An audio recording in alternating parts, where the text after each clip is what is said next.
जय श्री कृष्णा, जय राधे राधे। आज मैं आपको ब्राह्मण और ब्राह्मणी और 7 कमरों की एक कहानी सुनाता हूँ जो इसका बहुत ही महत्व है। कार्तिक मास की जो कथा सुनने से फल प्राप्ति होती है और हमें पुण्य भी मिलता है। एक नगर में एक ब्राह्मण और ब्राह्मणी रहते थे। वे रोजाना 7 कोस दूर गंगा किनारे स्नान करने जाते थे।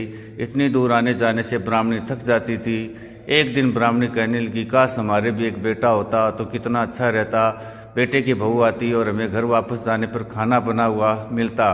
बहू घर का काम भी कर देती। ब्राह्मणी की बात सुनकर ब्राह्मण बोला, बात तो तू सही कह रही है, चल आज मैं तेरे लिए बहू लाई देता हूँ। ब्राह्मणी बोली, वो कैसे? ब्राह्मण ने कहा कि तू एक पोटली में आटा डालकर उसमें कुछ मोहरें रख दे। ब्राह्मण के कहे अनुसार ब्राह्मण ने पोटली में बांध कर दे दी। पोटली लेकर ब्राह्मण चला गया।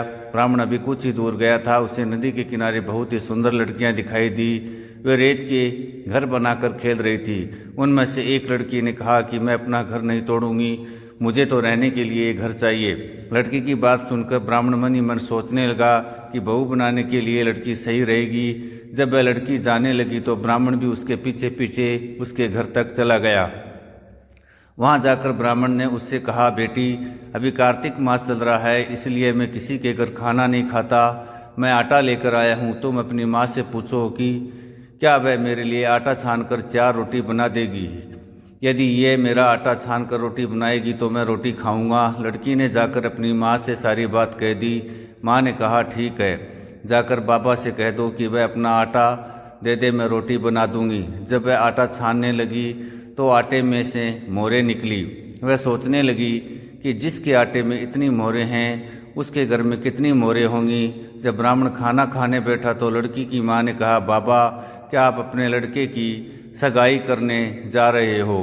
तब ब्राह्मण ने कहा कि मेरा बेटा तो काशी में पढ़ने गया हुआ है, लेकिन यदि तुम कहो तो खांड कटोरे से ब्याह करके तेरी बेटी को अपने साथ ले जाऊं।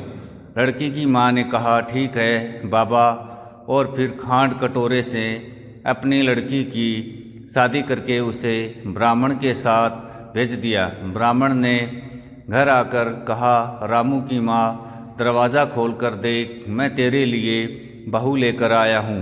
ब्राह्मणी बोली, दुनिया तो ताने मारती ही थी, अब आप भी मारने लगे।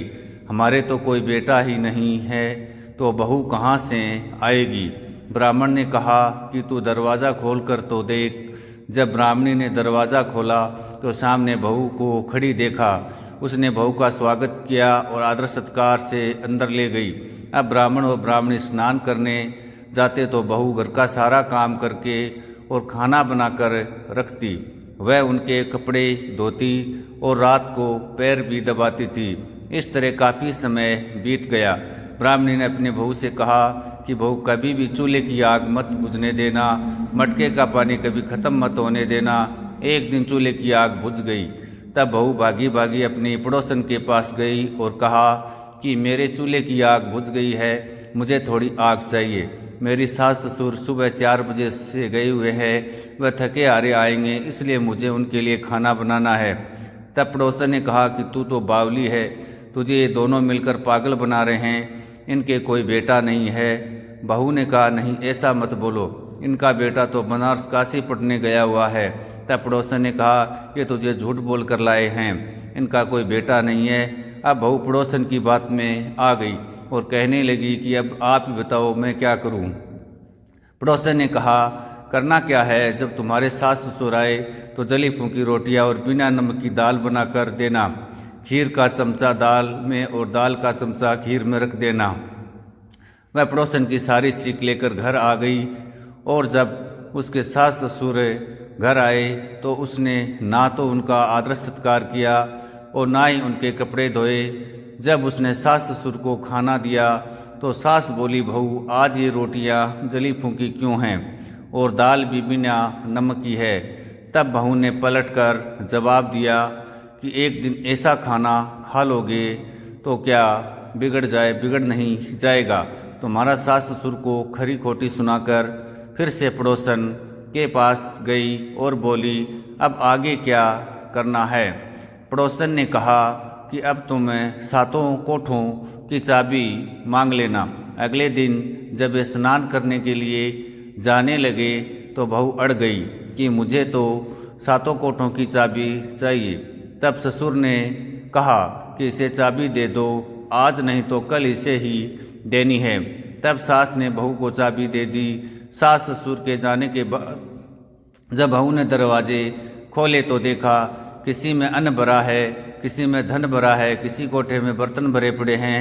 जब उसने सबसे ऊपर का 7वां कोठा खोला तो देखा कि शिव जी, पार्वती जी, गणेश जी, लक्ष्मी माता जी, पीपल पथरावी, कार्तिक के ठाकुर, राई दामोदर, तुलसा जी का बिड़वा, गंगा यमुना व 33 कोटि देवता विराजमान हैं। वहीं पर एक लड़का चंदन की चौकी पर बैठा माला जप रहा है। ये सब देखकर उसने लड़के से पूछा कि तू कौन है?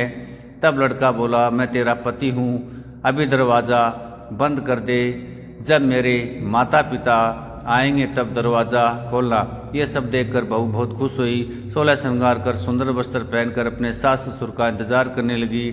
उसने अपने सास ससुर के लिए अच्छे अच्छे पकवान बनाए। जब उसके पास सास ससुर घर पर आए तो उसने उनका आदर सत्कार किया, प्रेम पूर्वक खाना खिलाया। पैर दबाने लगी। पैर दबाते दबाते बहू ने कहा कि आप इतनी दूर गंगा यमुना स्नान करने के लिए जाती हो, आप थक जाती हो, इसलिए आप घर पर स्नान क्यों नहीं करती हो? ये सुन सास कहने लगी, बेटी गंगा यमुना घर पर तो नहीं बहती। तब उसने कहा, हाँ माँ जी बहती है, चलो मैं आपको दिखाती हूँ। जब बहू ने 7वां कोठा खोलकर दिखाया तो उसमें शिव जी, पार्वती जी, गणेश जी, लक्ष्मी जी, पीपल पथवारी, कार्तिक के ठाकुर, राई दामोदर, तुलसा जी का बिड़वा, गंगा यमुना बह रही है और 33 कोटि देवी देवता विराजमान हैं। वहीं चौकी पर बैठा एक लड़का माला जप रहा है। माँ ने कहा कि बेटा तू कौन है? लड़का बोला, माँ मैं तेरा बेटा हूँ। तब ब्राह्मणी ने पूछा कि तू कहाँ से आया है? लड़के ने जवाब दिया कि मुझे कार्तिक देवता ने भेजा है। ब्राह्मणी ने कहा कि बेटा ये दुनिया कैसे मानेगी कि तू मेरा बेटा है? ब्राह्मणी ने कुछ विद्वान पंडितों से मदद मांगी। पंडितों ने कहा कि इस पार बहू बेटा खड़े हो जाएं, उस पर ब्राह्मणी खड़ी हो जाए। उस पार ब्राह्मणी ने चमड़े की अंगियां पहनी और छाती में से दूध की धार निकलकर बेटे की दाढ़ी मूछ भीगे और पवन पानी से गंठ जोड़ बांधे। तब मानो कि ये बुढ़िया का ही बेटा है। उसने ऐसा ही किया। चमड़े की अंगियां फट गई और छाती में से दूध की धार निकलकर बेटे की दाढ़ी मूछ भीग गई। पवन पानी से बहू बेटे का गंठ जोड़ बंध गया। यह सब देखकर ब्राह्मण और ब्राह्मणी भी खुशी का ठिकाना न रहा। हे कार्तिक के ठाकुर, जैसे ब्राह्मणी को बहू बेटा दिया वैसे सबको देना। कार्तिक मास की कथा कहने, सुनने और हुंकारा भरने वाले सब पर कृपा करना। जय राधे राधे, जय श्री कृष्णा।